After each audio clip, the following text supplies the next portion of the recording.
Buddy, we have a situation here again.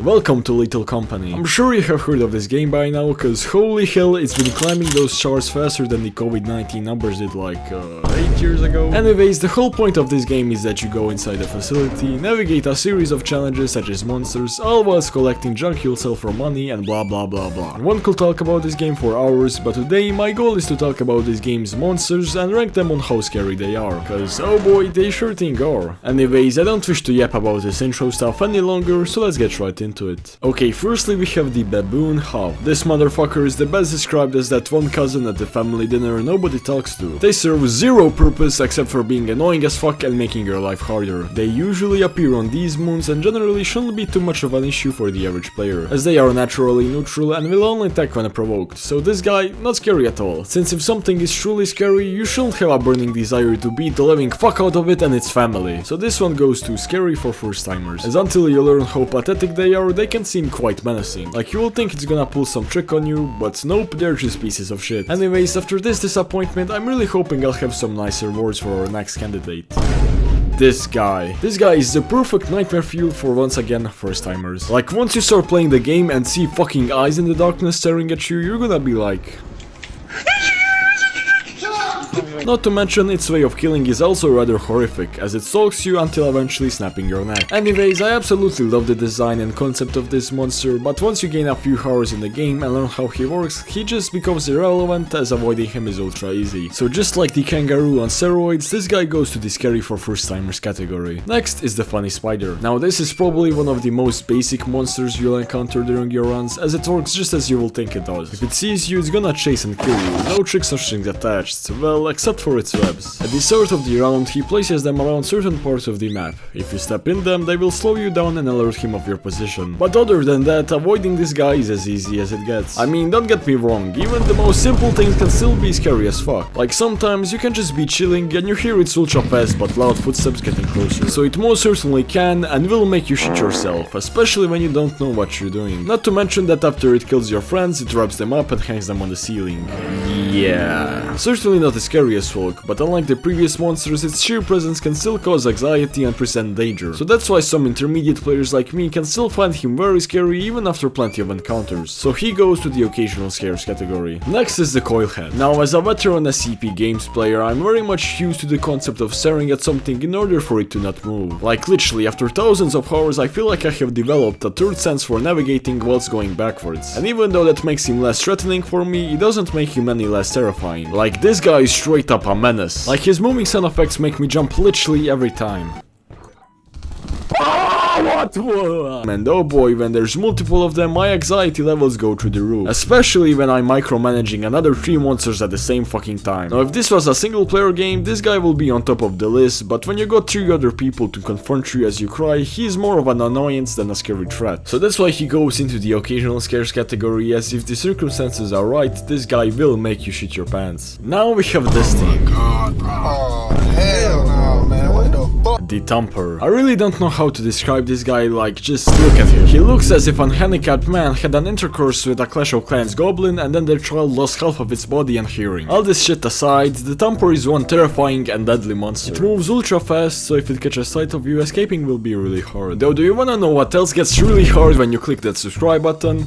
My pet rock. So if you wouldn't like him to starve or get smashed, make sure to smash that subscribe button instead. Anyways, now eventually as you grow more experience, you learn some neat tricks how to fuck this guy over, like parkour or ambushing him. But until you get to that level of intellect, this guy is likely to shred your squad 70% of your runs and make you piss yourself in the process. Anyways, his ultra loud and fast footsteps make him worthy of the constantly scare-inducing category. Next up we have the Earth Leviathan. Now I don't have too much to talk about this guy, as you'll only encounter him rarely during your playthroughs. But yeah, he's just a thick form that will eat you if you make too much noise. In conclusion, he's extremely easy to avoid and you won't really get scared by this guy unless you're a new player and you don't even know that he exists. So of course he goes to the scary for first timers category. Now we have the eyeless dog. This is a creature which, as the name suggests, has no eyes and navigates purely on sound, which makes them quite easy to avoid if you just... Dude, we will fucking die because of you. Can you shut the fuck up? Now again, as an SCP Games veteran, this guy is naturally less scary as I'm used to these kinds of monsters. Credit where it's due, this guy can still scare the fuck out of you and can produce some cinematic moments.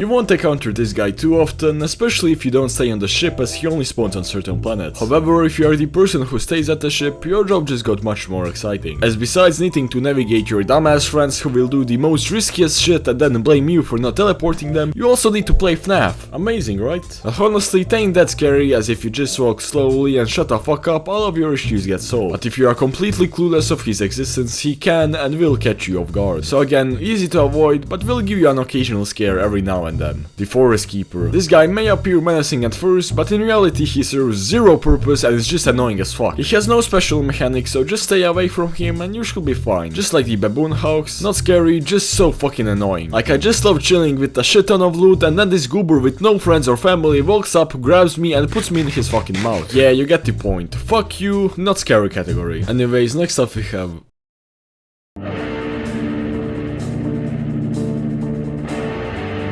Now, I personally haven't encountered this girl too much, as you'll only find her on the more difficult planets, which my dumbass team never reaches. But during the times I did encounter her, my heartbeat rate was switching sides faster than Italy was in World War II. Like, whenever I encounter this bitch, I will pack the scrap I found, leave the facility and take off. The most fucked up part about this monster is that she can touch grass, so you may leave the facility and start chilling at the ship, but oh boy, when she finds you, you're a goner. And don't worry, she will find you. Not to mention, she only haunts one guy per planet and nobody else will be able to see her, so your friends might think you just haven't taken your pills and are overreacting. So no questions asked, the ghost girl goes to the top of the list. Next we have the Yippee bug. To be honest, I straight up love this fella. Like, if I was one of these employees, I'd put him in a cage and hopefully one day return to Earth and have him as a pet. He's just a small hoarding bug that roams the facility alongside its fellas, and any scrap they find they take for themselves and protect. So if you're easily scared by bugs, you can avoid these guys without any issues. However, if you're missing a few credits for the quota, you can borrow some scrap from them. No, I'm getting the loot and I'm leaving, okay? Chill out.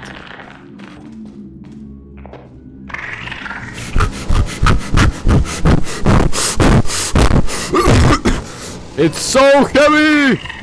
Just make sure to avoid the hoarding bug cartel, cause sometimes you can just find 20 of them and oh boy, if you fuck around, you will find out. So these adorable bugs get their own honorary Yippee tier. Next is the Slime Man, or well, Hydro Girl. There ain't no way I'm pronouncing that. Anyways, you'll randomly encounter these slimes roaming through the facility and they are ultra easy to avoid, as it seems they possess 0 brain cells. Like, you can just jump over them and avoid them ultra easily and there's nothing they can do. However, sometimes it can block off critical escape routes, which combined with other monsters does make quite a scary situation. Though that still doesn't make him scary, just an annoying enemy to face, so well, you already know where he goes. Next we have Pomni, or well, the Jester. You probably won't encounter this one too often, as he's only found on the high level moons, but if you do encounter him, you're in for one hell of a time. He firstly appears like a closed box and will eventually decide to start winding itself up. When it does, it goes full Terminator mode and chases, finds and kills everybody in the facility. Like, if you aren't outside by the time this guy winds up, there's an 80% chance you won't ever make it out. Now, as you become more experienced, this thing will be easier to avoid as well, you're more experienced. However, that doesn't make him any less terrifying, as whilst he is winding up, it's like a death clock you can't avoid unless you leave. Just trust me, this is how you will look trying to find the exit while he's winding up. Anyways, so I really need to say much more, like, just look at this thing. The Jester is going to the top of the list just like the Ghost Girl. Now we have the Snare Flea, aka the Head Succubus. It's called that as it just creeps in dark corridors, and if you get too close it will jump on your head and suck you off. Now this guy is unfortunately quite common and has ended my run endless amounts of times. Well, this monster is the most dangerous while you are unexperienced, as you don't know that you can easily avoid him by keeping an eye out on the ceiling or by hearing its sounds. And even if you don't notice it and it jumps on you, you can easily kill it with any kind of a weapon. However, this thing will still jump scare you every now and then, as you can't always be ultra careful since you're already being chased by 2 other monsters. So it gets in a classic occasional scares category. Next are the Spore Lizards. Now, even after many hours of this game, I didn't know what these guys did until I started making this video and had to look at the wiki. Yeah, that's how irrelevant they are. They appear randomly in the facility and will just stare at you with its big mouth from a distance. It won't ever hunt nor attack you unless you get too close, then it will deploy a harmless pink mist or mildly bite you. But yeah, you won't even notice these guys exist, as they just randomly appear whilst you are preoccupied with everything else going on. The only person I could see getting scared by this is a first timer, so that's why he goes to that category. And last but not least, we have the Nutcracker. Now, I'm not sure did they just give a North Korea border guard a bunch of crack or what's going going on. But one thing I am sure about is that this guy's presence is menacing as fuck. Like, he will just bust down the door and start looking around with his double-barrel shotgun. And if you're unlucky enough that he sees you moving, you will get brutally executed. Now, he can relatively easily be killed once you learn how he works, but until you do, you won't be having a fun time with this guy. In conclusion, I really like his gameplay design, and whilst he may not be as scary as some other monsters, he will keep you on your feet for the whole time you're facing him, so I'd say he's worthy of the constantly scare-inducing category. Anyways, that will be the end of this video, which took way too long to make. So please do make sure to subscribe, or the remotely controlled C4 explosive under your bed will detonate tonight at exactly 9:37 PM. I hope you have a great day, and I'll see you next time.